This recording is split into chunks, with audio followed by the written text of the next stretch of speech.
ಸಮಾಜ ಕಲ್ಯಾಣ ಇಲಾಖೆ ವತಿಯಿಂದ ವಸತಿ ನಿಲಯಗಳಿಗೆ ಆಹಾರ ಧಾನ್ಯ ವಿತರಣೆ ಟೆಂಡರ್ ಮುಗಿದಿದ್ದು ಹೊಸದಾಗಿ ಟೆಂಡರ್ ಕರೆಯಲಾಗಿದೆ. ಈ ವಿಷಯದಲ್ಲಿ ಟೆಂಡರ್ ಸಮಿತಿ ಅಧ್ಯಕ್ಷರಾದ ಜಿಲ್ಲಾಧಿಕಾರಿಗಳಿಗೆ ಕಡತದಲ್ಲಿ ಗೊಂದಲ ಮೂಡಿಸಿ ಸಮಾಜ ಕಲ್ಯಾಣ ಇಲಾಖೆ ಅಧಿಕಾರಿಗಳು ಹಾಗೂ ಸಿಬ್ಬಂದಿಗಳು ಜಿಲ್ಲಾಧಿಕಾರಿಗಳಿಗೆ ಮುಜುಗರ ಉಂಟು ಮಾಡಿದ್ದಾರೆ.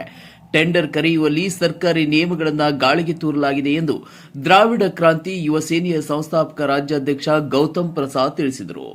ನಗರದ ಜಿಲ್ಲಾ ಪತ್ರಿಕಾ ಭವನದಲ್ಲಿ ಮಂಗಳವಾರ ಕರೆದ ಸುದ್ದಿಗೋಷ್ಠಿ ಉದ್ದೇಶಿಸಿ ಮಾತನಾಡಿದ ಅವರು, ಯಾರೇ ಟೆಂಡರ್ ಅವ್ರ ಪರಹರ ಇವರು ವಿರೋಧರ ಅಂತ ಹೇಳಿ ನಾವು ಅವ್ರ ಪರ ಇವ್ರ ವಿರೋಧಿಲ್ಲ. ನಾವು ನಮ್ಮ ಸಮಾಜ ಕಲ್ಯಾಣ ಇಲಾಖೆಯಲ್ಲಿ ಇರ್ತಕ್ಕಂತ ನಮ್ಮ ಮಕ್ಕಳ ಒಂದು ಭವಿಷ್ಯದಗೋಸ್ಕರ ನಮ್ಮ ಮಕ್ಕಳ ಪರವಾಗಿ ನಾವು ಈ ಪತ್ರಿಕಾಗೋಷ್ಠಿ ಮಾಡ್ತಾ ಇದ್ದೇವೆ. ನಾವು ಯಾರ್ದು ಪರ ಇಲ್ಲ, ಯಾರ್ದು ವಿರೋಧನೂ ಇಲ್ಲ.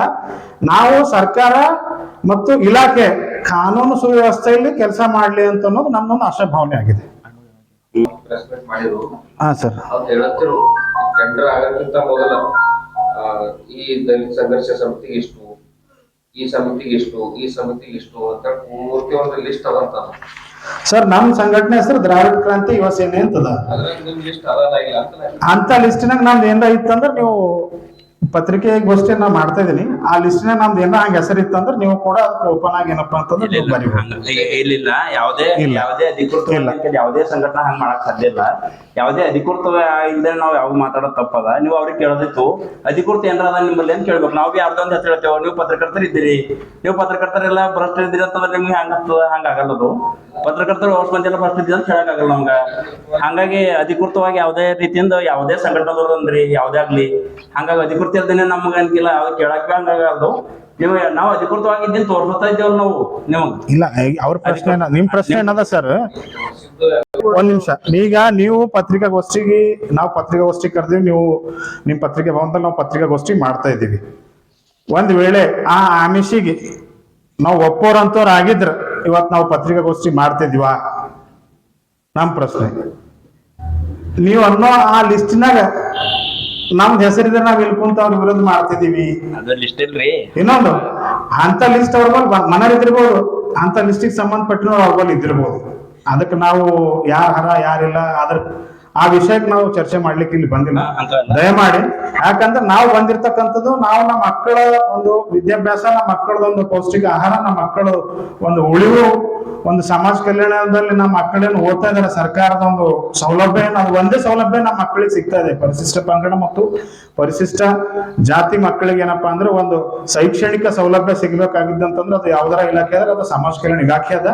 ಆ ಇಲಾಖೆಯಲ್ಲಿ ನಮ್ಮ ಮಕ್ಕಳಿಗೆ ಒಂದು ಒಳ್ಳೆ ಆಹಾರ ಮತ್ತು ಒಳ್ಳೆ ವಿದ್ಯೆ ಮತ್ತು ಒಳ್ಳೆ ವಸತಿ ವ್ಯವಸ್ಥೆ ಸಿಗಲಿ ಅಂತ ಅನ್ನೋದೇ ನಮ್ದೊಂದು ಬೇಡಿಕೆ ಅದ. ನಾವು ಯಾವುದೇ ಟೆಂಡರ್ದಾರರ ಪರನೂ ಇಲ್ಲ, ನಾವು ಯಾವುದೇ ಟೆಂಡರ್ದಾರರ ವಿರುದ್ಧನೂ ಇಲ್ಲ, ಮತ್ತು ನಾವು ಯಾವುದೇ ಅವರು ಪ್ರತ್ಯೇಕ ಪಟ್ಟಿಗಳಲ್ಲಿ ನಾವಿಲ್ಲ. ನಾವು ಯಾವುದೇ ಆ ತರ ಪಟ್ಟಿಗಳಲ್ಲಿ ನಾವು ಬರೋಕ್ಕೂ ಭಾವಿಸುವುದಿಲ್ಲ. ನಾವು ಅಂತ ಪಟ್ಟಿಗಳಿಗೆ ವಿರೋಧಿಸ್ತೀವಿ. ನಾವು ಕಾನೂನಾತ್ಮಕವಾಗಿ ಅವ್ರು ಕೆಲಸ ಮಾಡಲಿ ಅಂತ ಅನ್ನೋದೇ ನಮ್ಮ ಧ್ಯೇಯ ಆಗಿದೆ. ಹಾಗಾಗಿ ನಾವು ಈ ಪತ್ರಿಕಾಗೋಷ್ಠಿ ಕರೆದಿದ್ದೀವಿ.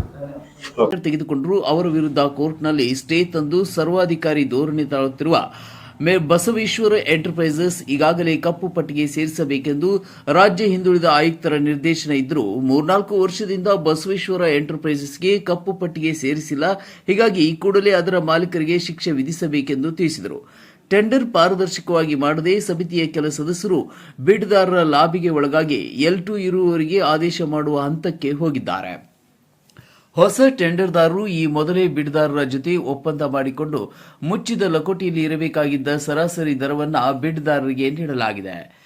ಕೆಟಿಪಿಪಿ ನಿಯಮದಂತೆ ಹೊಸ ಟೆಂಡರ್ ಆದೇಶ ಆಗುವವರೆಗೂ ಹಳೆ ಟೆಂಡರ್ದಾರರಿಗೆ ಮುಂದುವರೆಸಬೇಕು. ಹೊಸದಾಗಿ ಬಂದ ಸಮಾಜ ಕಲ್ಯಾಣ ಇಲಾಖೆಯ ಉಪನಿರ್ದೇಶಕರು ಪ್ರಭಾರ ಪಡೆದ ತಕ್ಷಣವೇ ಆಹಾರ ಧಾನ್ಯ ಟೆಂಡರ್ ಕಡತ ತೆಗೆದುಕೊಂಡು ಬಸವೇಶ್ವರ ಎಂಟರ್ಪ್ರೈಸಸ್ ಬಿಡ್ದಾರರ ಜೊತೆ ಸೇರಿಕೊಂಡು ಆದೇಶ ರದ್ದಾದರೂ ಪರವಾಗಿಲ್ಲ, ಅಕ್ಟೋಬರ್ 2025 ತಿಂಗಳಿಗೆ ನೀವೇ ಸರಬರಾಜು ಮಾಡುವಂತೆ ಡಿಸಿಯವರ ಗಮನಕ್ಕೂ ತರದೆ ಕಡತದಲ್ಲಿ ಅನುಮತಿಯನ್ನೂ ಪಡೆಯದೆ ಸೆಪ್ಟೆಂಬರ್ 25 ಡಿಸಿ ಅವರ ಪತ್ರಕ್ಕೆ ವಿರುದ್ಧವಾಗಿ ಪತ್ರ ಬರೆದು ಇಂಟೆಂಡ್ ತಡೆಹಿಡಿಯಲು ನಿರ್ದೇಶನ ನೀಡಿದ್ದಾರೆ ಎಂದು ಆರೋಪಿಸಿದರು.